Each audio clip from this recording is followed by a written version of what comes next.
भूत प्रेत जिन जिन्नात ये सभी अदृश्य ताकतें हैं, कभी दिखते हैं तो कभी नहीं दिखते।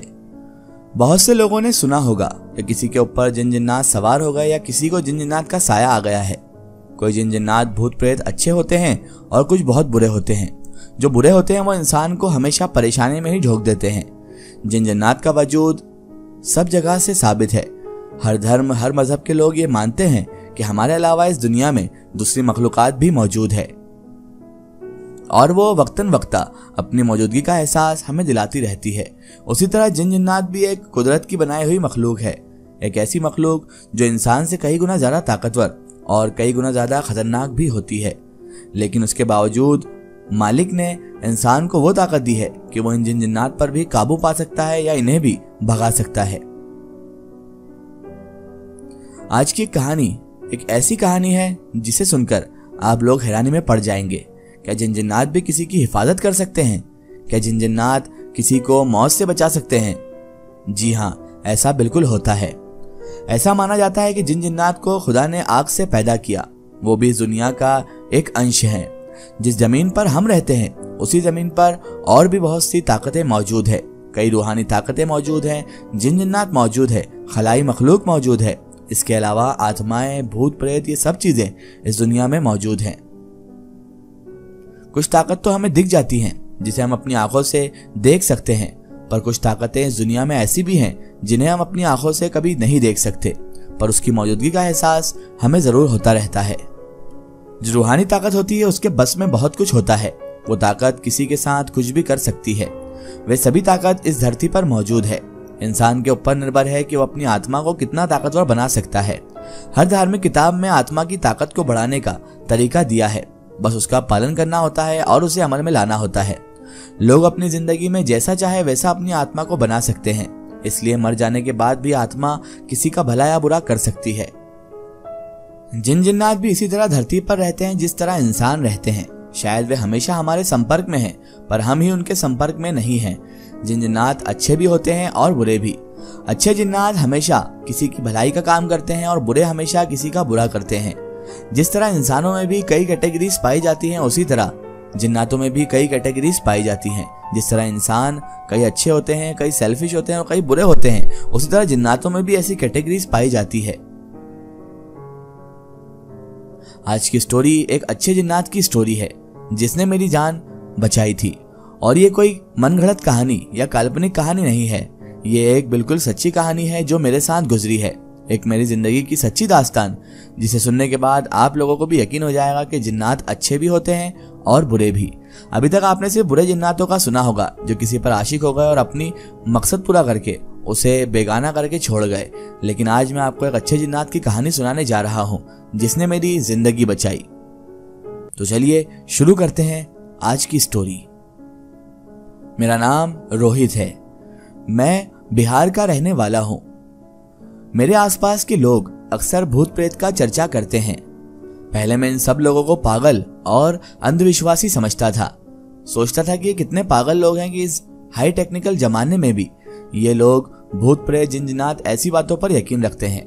लेकिन जब मेरी जिंदगी में मेरे साथ सच्ची घटना हुई, तब जाकर मुझे यकीन हो गया कि वाकई में भूत प्रेत भी होते हैं और जिन जिन्नात भी होते हैं, जिसके बारे में मैं यहाँ आपको आज एक कहानी सुनाने जा रहा हूँ जो मेरी जिंदगी की सच्ची कहानी है। मेरे गांव में एक स्थान था जिसे जिन बाबा का स्थान कहा जाता था।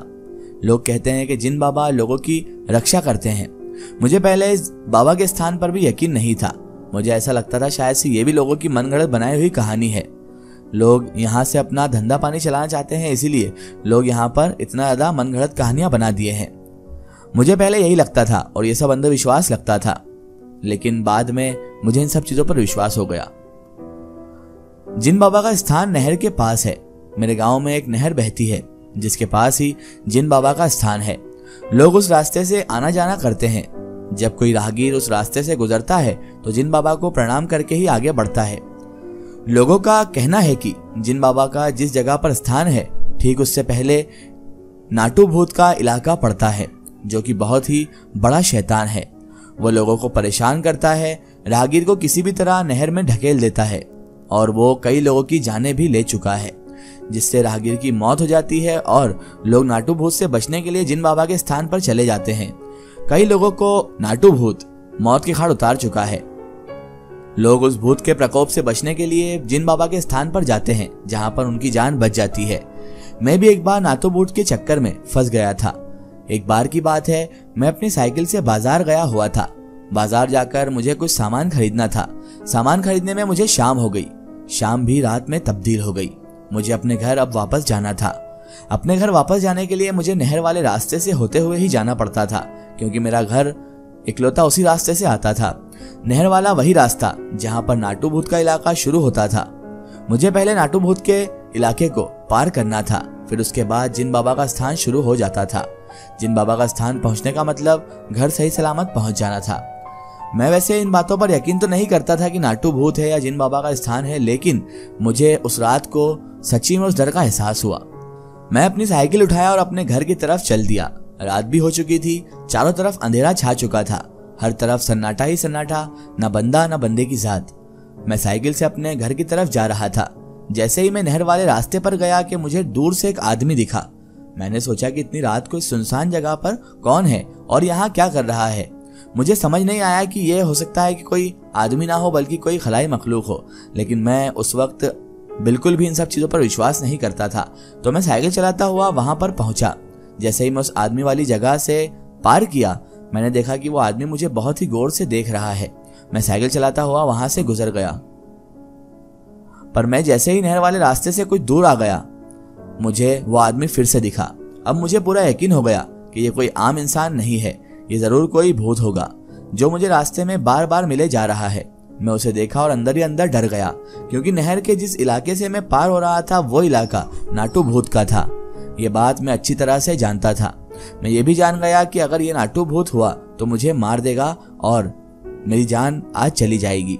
जान बचाने का सिर्फ एक ही उपाय था, किसी तरह जिन बाबा के स्थान तक पहुंचा जाए। मैं अपनी साइकिल जोर से चलाने लगा। तभी वो नाटू भूत मेरी साइकिल के आगे आ गया। वो मुझे साइकिल रोकने के लिए बोला, पर मैं साइकिल रोकना नहीं चाह रहा था।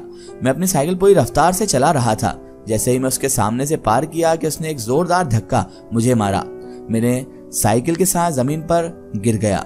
मुझे चोट भी लगी और अच्छी खासी चोट लग चुकी थी। मैं उठता कि उससे पहले नाटू भूत मेरे पास आ गया। वो बोला कि आज तुम मुझसे नहीं बच पाओगे, मैं तुम्हें आज इस नहर के अंदर ढकेल दूंगा। मैं बहुत ही डर चुका था। डर से मेरा हाथ पैर भी कांपने लगे थे। मैं किसी तरह उठा। जैसे ही वो नाटू भूत धक्का मारने के लिए आगे बढ़ा कि मैं दौड़ना शुरू कर दिया। जितना तेजी से मैं दौड़ सकता था उतना तेजी से मैं दौड़ा। नाटू भूत भी मुझे दौड़ाना शुरू कर दिया था।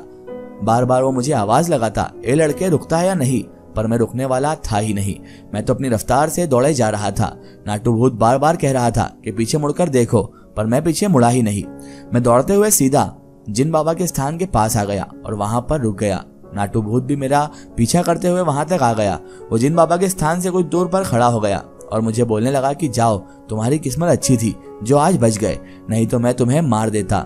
मैं जिन बाबा के स्थान पर खड़ा होकर उसे देख रहा था, पर उसमें इतनी हिम्मत नहीं थी कि वो भूत जिन बाबा के स्थान तक आ जाए। वो दूर खड़ा होकर मुझे धमकियां दे रहा था। बार बार मुझे उसी जगह से निकलने के लिए बोलता रहा, पर मैं वहीं पर खड़ा रहा। रात भर में वहीं पर था। जब दिन हुआ तो मैं अपने घर चला गया और ये बात सभी को बताई।